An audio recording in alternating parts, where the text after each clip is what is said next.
Hola, hola, hola, ¿cómo estamos? Bienvenidos nuevamente al canal.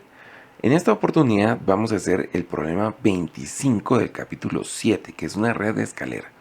Estas redes pues reciben el nombre porque tienen esta forma de escalerita. Y básicamente lo que hay que encontrar es todo lo que está en azul, ¿verdad? Bien, ¿cómo vamos a hacer esto? El problema viene de que yo tengo que bajar este circuito al circuito más básico, que es el de fuente, corriente, resistencia. Y para eso yo debo de ir bajando, digamos, esta cola que tiene acá. Esto lo puedo hacer porque solo tengo una fuente de voltaje. Si yo tuviera otra fuente de voltaje por acá, no podría hacer eso, sino tendría que aplicar directamente las leyes de Kirchhoff. Pero como solo tengo una fuente de voltaje que está del lado izquierdo, podría estar del lado derecho. Entonces ahí lo que hago es una reducción de izquierda a derecha.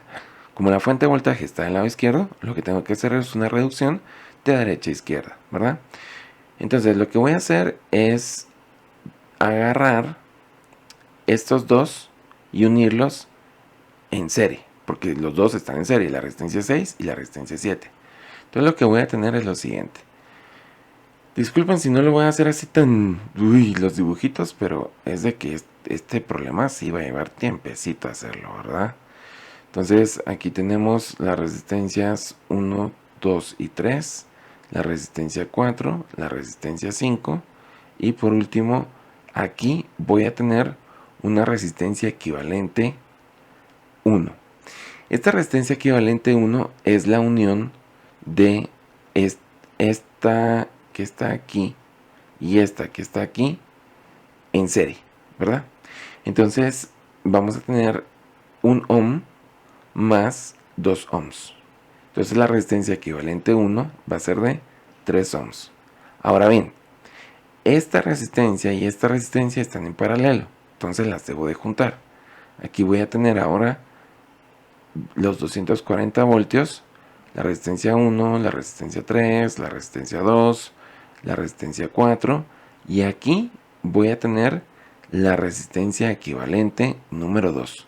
Como es la unión de 2 en paralelo, la resistencia equivalente 2, se recuerdan que siempre es 1 dividido la resistencia equivalente es igual a 1 dividido la resistencia 1 más 1 dividido la resistencia 2. En este caso es la resistencia que está aquí, que es la de 6 ohms, 1 dividido 6 ohms, más 1 dividido la resistencia equivalente 1, que es 3 ohms. Entonces esto me va a quedar como 6, 1 más 2 igual a 3 sextos, que es igual a 1 medio. Por lo tanto, la resistencia equivalente 2 es de 2 ohms, ¿sí? Luego, esta resistencia equivalente 2 la debo de juntar con esta resistencia que está acá en serie. Entonces voy a tener los 240 voltios, resistencia 1, resistencia 3, resistencia 2 y luego aquí voy a tener una resistencia equivalente número 3. Esta resistencia equivalente viene de la unión de estos dos en serie, entonces debo de sumar así nada más, que va a ser 2 ohms, que es la resistencia que está aquí, que es la 4, más la resistencia equivalente 2, que es de 2. Entonces la resistencia equivalente 3 es de 4 ohms. Ahora estas dos las debo de unir, ya que están en paralelo, pues hago lo mismo que hice antes, ¿verdad? Que sería la fuente de voltaje, resistencia 1, aquí va a ser una resistencia equivalente 4 y la resistencia número 2, ¿verdad?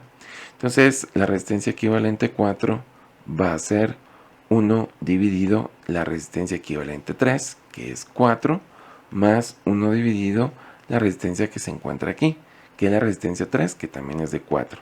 Esto me va a dar 2 cuartos, que es 1 medio. Por lo tanto, la resistencia equivalente 4 es de 2 ohms. Y por último, junto estas tres que están en serie para formar la resistencia total.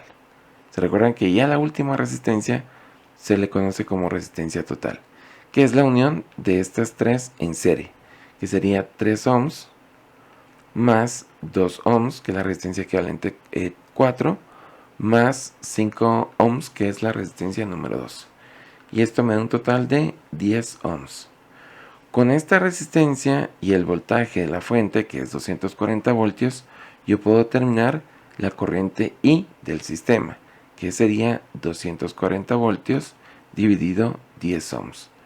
Esto me va a dar 24 amperios, ¿verdad? 240 dividido entre 10, 24. Esta es la corriente I. Aquí ya tengo mi primera respuesta, que sería I, voy a apuntarlo por acá, I es igual a 24 amperios.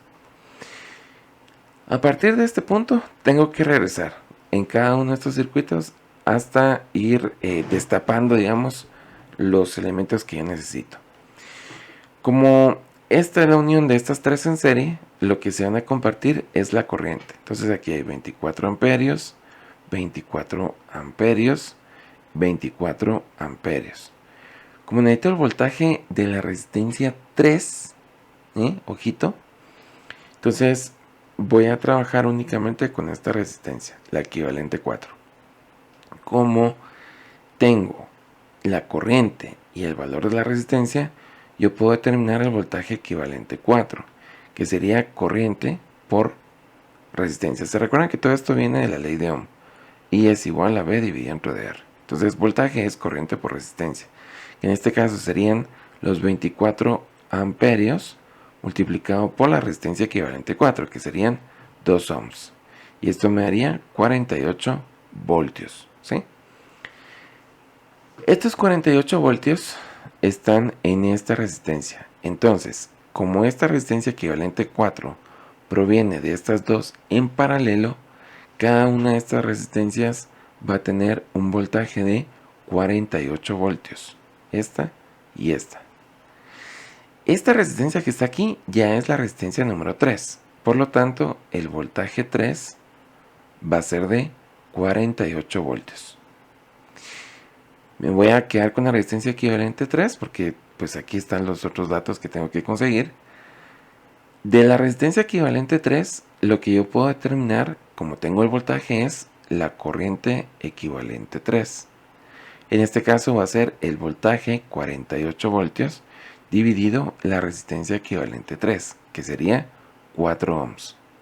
48 dividido entre 4, ya mi memoria no mucho me funciona a estas horas del día. 48 dividido entre 4, 12. 12 amperios. Entonces, este sería el valor de la corriente equivalente 3, ¿verdad? Tengo 48 voltios, resistencia equivalente 3, que es de 4 ohms, y tengo 12 amperios de corriente. La resistencia equivalente 3 proviene de la unión de estas dos en serie.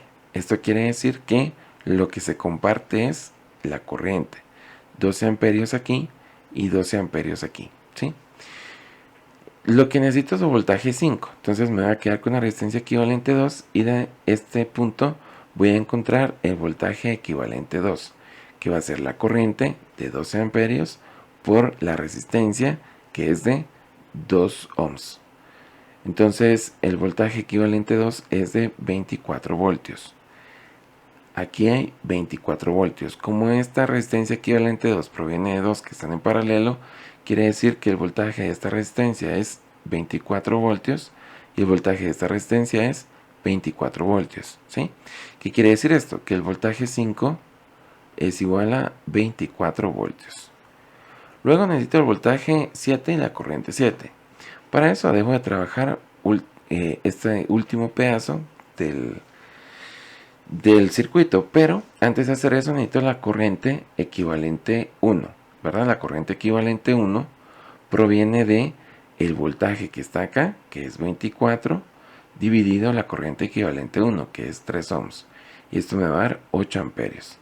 Como esta equivalente 1 proviene de estas dos en serie, quiere decir que aquí hay 8 amperios de corriente y aquí hay 8 amperios de corriente. Por lo tanto, la corriente 7 es de 8 amperios. Ya con estos dos datos puedo hallar el voltaje 7, que sería 8 amperios por 2 ohms. Y esto va a ser igual a 16 voltios. Como es un problema impar, porque es el problema 25, puedo determinar la solución. Voy a guardar las soluciones aquí a la par para que no me pierda, ¿verdad? Entonces vamos a tener aquí, ahí, esto es. Vamos a irnos a las soluciones, están en apéndice H, recuérdense que es el capítulo 7, problema 25. Aquí estamos. Muy bien. Entonces la corriente del sistema, 24. ¿Estamos bien? El voltaje, ¿cuál era el otro? Ah, no, la corriente 7, 8 amperios, 8 amperios, estamos bien. Voltaje 3, 48 voltios, estamos bien. Voltaje 5, 24 voltios, estamos bien. Voltaje 7, 16 voltios, estamos bien. Y aquí pedían la potencia, esto ya no lo hice, pero pues con los datos que tenemos podemos verificar que de justamente estas soluciones que están acá, ¿verdad? Porque tenemos todo lo demás correcto. Entonces ahí está el problema número 25 del libro de Boylestad, que sería este que está acá en pantalla, utilizando únicamente la teoría de circuitos en serie y la teoría de circuitos en paralelo, sin utilizar ninguna ley de Kirchhoff, así nada más por el método de bloques de reducción, ¿sí? Cualquier duda, sugerencia, comentario lo pueden hacer debajo en los comentarios y nos vemos en un próximo video. Hasta la próxima.